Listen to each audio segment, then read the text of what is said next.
नमस्कार दोस्तों, astrology TV में एक बार फिर आपका स्वागत है। दोस्तों, आज हम बात करेंगे बृहस्पति ग्रह के बारे में, गुरु ग्रह बृहस्पति के बारे में। गुरु ग्रह बृहस्पति के बारे में एक टॉपिक हम पहले भी ले चुके हैं, जिसमें मैंने आपको बताया था कि गुरु ग्रह बृहस्पति हमारे लाइफ में कितने महत्वपूर्ण ग्रह हैं और एस्ट्रोलॉजी पॉइंट ऑफ व्यू से भी ये कितने महत्वपूर्ण प्लैनेट हैं। इस टॉपिक को हम पहले कवर कर चुके हैं। आज हम बात करेंगे वो कौन सी चीज़ें हैं जो गुरु ग्रह बृहस्पति को रिप्रेजेंट करती हैं, वो कौन सी वस्तुएं हैं और कौन सी जानदार चीज़ें हैं जो गुरु ग्रह बृहस्पति को रिप्रेजेंट करती हैं। और साथ ही 3 टॉपिक जो है, जो काफ़ी इम्पोर्टेंट सूत्र है, उसको भी हम कवर करेंगे। तो मैं पहले वो सूत्र आपको बता देता हूँ जो काफ़ी इन्फॉर्मेटिव है, और ये सूत्र आपको कैसे लगे ये मेरे को आप कमेंट्स करके ज़रूर बताइएगा।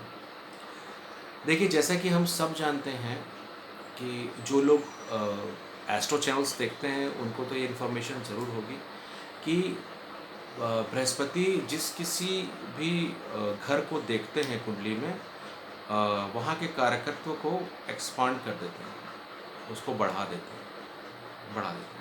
यदि गुरु ग्रह बृहस्पति, यदि मान लीजिए कि मैं लाल किताब की दृष्टि की बात कर रहा हूँ, यदि एग्जाम्पल के लिए यदि कि खान नंबर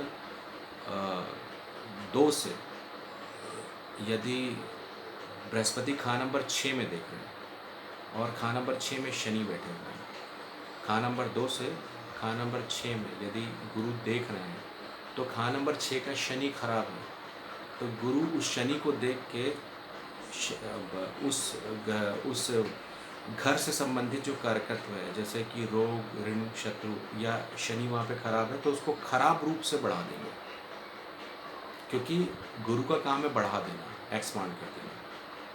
तो सेकंड हाउस से जब वो 6th हाउस को देखेंगे तो शनि जो खराब है, तो जो वो खराब फल दे रहा है, तो उस खराब फलों को और बढ़ा देंगे। ये आप समझ गए। तो गुरु का काम जो है वो बढ़ाना है। अब इसका एक दूसरा एस्पेक्ट देखते हैं कि जो गुरु है, ये एक महत्वपूर्ण सूत्र है, इसको याद रखिएगा। जो गुरु है वो जब स्त्री ग्रहों के साथ बैठते हैं तो वो काफ़ी फ़ायदा पहुंचा देते हैं। तो वो किस तरह से होता है, देखिए, जब गुरु चंद्रमा से दृष्टि संबंध बनाए या युति में हो, या गुरु जो है वो शुक्र के साथ दृष्टि संबंध बनाए या युति में हो, तो ऐसी कंडीशन में क्या होगा कि जब गुरु चंद्रमा को देखेंगे तो उनका काम है चीज़ों को बढ़ा देना। तो वो क्या करेंगे कि गुरु से संबंधित जो कारकत्व है उसको बढ़ा देंगे। यानी जब गुरु जो है वो चंद्रमा को देखेंगे तो चंद्रमा का कारकत्व बढ़ जाएगा। अब चंद्रमा का कारकत्व क्या है कि लिक्विड कैश, जैसे चंद्रमा से हम लिक्विड कैश को देखते हैं, तो ऐसे में क्या होगा कि जो कुंडली वाला है उसके पास संपन्नता, मतलब जो लिक्विड कैश है वो बढ़ जाएगा, उसके पास पैसे आएंगे, लिक्विड कैश उसके पास आने लगेगा। अब दूसरी ओर यदि मान लीजिए कि गुरु जो है वो शुक्र को देखते हैं, तो शुक्र से संबंधित जो कारकत्व है, जो शुक्र का कारकत्व है, उसको बढ़ा देंगे। अब शुक्र से हम क्या देखते हैं, शुक्र से हम देखते हैं लग्जरी को, तो ऐसे में क्या होगा, जातक की जो लग्जरी है वो बढ़ जाएगी। तो जब गुरु स्त्री ग्रहों के साथ बैठते हैं या दृष्टि संबंध बनाते हैं तो उससे जातक को फायदा ही होता है। तो ये सूत्र नंबर 1 है।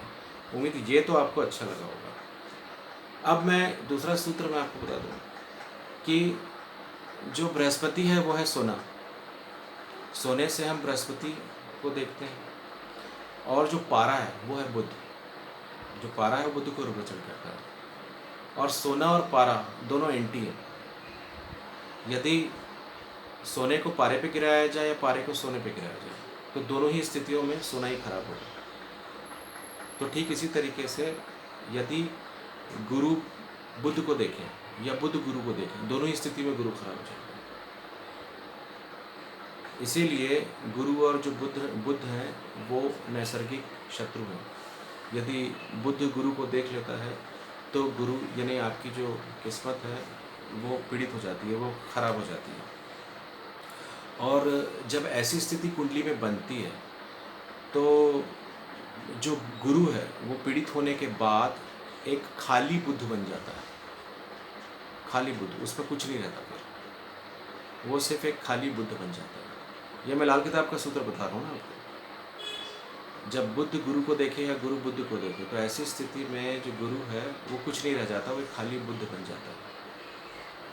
ऐसी स्थिति में क्या होता है कि कुंडली में बुद्ध जैसा बैठा होगा, गुरु के फल वैसे ही आएंगे।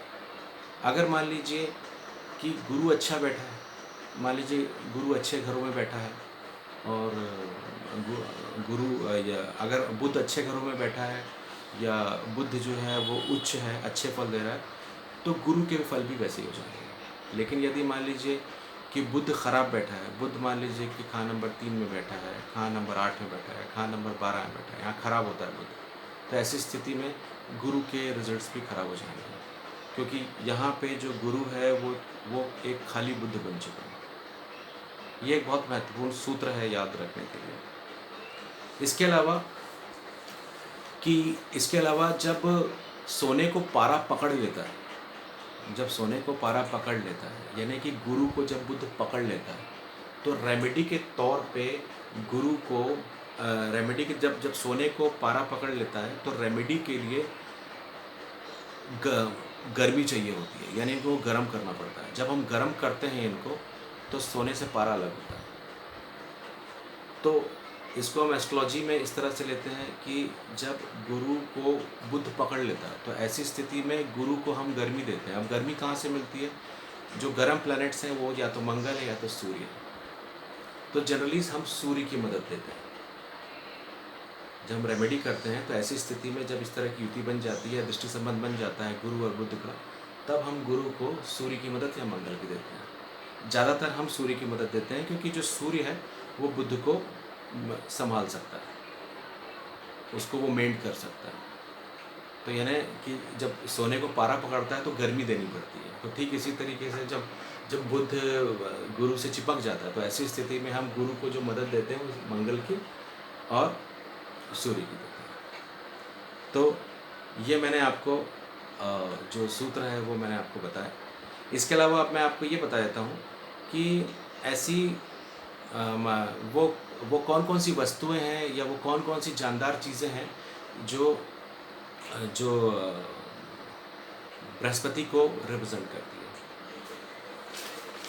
देखिए, जो बृहस्पति है वो सभी के सभी प्लैनेट्स का गुरु है। इसीलिए हमारी दुनिया में, हमारे जीवन में जो हमको शिक्षा देता है, जो भी हमको शिक्षा देता है, जो शिक्षक होता है, वो जो है वो गुरु का ही रिप्रेजेंटेटिव होता है। हम शिक्षक से गुरु को देखते हैं। इसके अलावा जो शिक्षक है वो आपको ज्ञान दे रहा है, यानी शिक्षा दे रहा है, तो जो शिक्षा है वो भी गुरु ही है। इसके अलावा गुरु जो है वो पंडित है, जो पूजा पाठ वगैरह करवाते हैं, जो पंडित हैं, उससे वो भी गुरु का ही रिप्रेजेंटेटिव है। साधु जो है वो भी गुरु ही है। जो हमारे कुल के कुल पुरोहित हैं वो भी गुरु ही है। हमारे शरीर में जो हमारी नाक है वो गुरु है। वैसे तो नाक से हम बुद्ध को भी देखते हैं, लेकिन जो गुरु है, जो नाक है वो गुरु भी है। यानी हम इससे बुद्ध को भी देखेंगे, हम गुरु को भी देखेंगे। इसके अलावा जो सुनहरा रंग है या पीला रंग है, वो भी गुरु को ही रिप्रेजेंट करता है। बच्चे जो खिलौने खेलते हैं, किसी भी प्रकार के जो खिलौने हैं, वो भी गुरु ही है, वो भी बृहस्पति है। याद रखिए, बृहस्पति और गुरु एक ही है। जब मैं बृहस्पति बोलूँ तो आप गुरु समझिएगा, गुरु और बृहस्पति एक ही है। क्योंकि किसी प्रकार के जो खिलौने हैं जो बच्चे खेलते हैं वो गुरु है। इसके अलावा देखिए, यहाँ पे एक चीज़ हो जाती है कि जो खिलौने हैं वो गुरु है, लेकिन अगर टूटे हुए खिलौने हो जाते हैं वो तो केतु के कैटेगरी में आ जाते हैं, वो केतु हो जाते हैं। तो जो साबित खिलौने हैं वो गुरु है। गुरु हमारी इज्जत है। हम जो लाइफ में अपनी इज्जत कमाते हैं वो भी गुरु ही है। हम जो भी अपनी जो लाइफ में मेहनत करते हैं, इज्जत जो कमाते हैं, जो इकट्ठी करते हैं हम लाइफ, वो गुरु को रिप्रेजेंट करती है। और चूंकि इज्जत जो है वो गुरु है, तो ठीक इसका उल्टा जो हमारी जो बेइज्जती हो जाती है वो भी गुरु है। जब कुंडली में गुरु खराब हो जाता है तो हमारी बेइज्जती हो जाती है। गुरु जो है वो मेढक है, जो फ्रॉग होता है वो भी गुरु ही है। हालांकि वो मंदा गुरु है। बचपन में हम सब ने मेढक को मारा होगा लेकिन वो अनजाने में किया है। लेकिन यदि आप किसी मेढक को देखें तो उसको मारे मत, क्योंकि जब हम मेढक को मारते हैं तो गुरु मंदा हो जाता है, ख़राब हो जाता है, क्योंकि मेढक जो है मंदा गुरु है। गुरु जो है मेटल में पीतल है, सोना है। गुरु जो है वो पीपल का पेड़ है। गुरु हमारे शरीर का फैट है, जो हमारे शरीर में फैट आ जाता है, जो हम मोटे हो जाते हैं, तो वो भी गुरु ही है। जब किसी का वजन कम होने लगता है तो ऐसी स्थिति में उनकी कुंडली में गुरु की स्थिति को चेक करना चाहिए, क्योंकि जो गुरु है हमारे शरीर का फैट है। तो ये कुछ बातें थी जो मैंने आज आपके साथ शेयर की। अगर मैं और ज़्यादा सूत्र बताने को बता सकता हूँ, लेकिन इस वीडियो काफ़ी लंबा हो जाएगा। ये जो मेरे द्वारा दी हुई इन्फॉर्मेशन है, ये आपको कैसी लगी इसको कमेंट करके ज़रूर बताइए। और यदि आप अपनी कुंडली का विश्लेषण करवाना चाहते हैं तो मेरे स्क्रीन पे मेरे नंबर है, उस नंबर पे व्हाट्सएप ज़रूर कीजिए। धन्यवाद।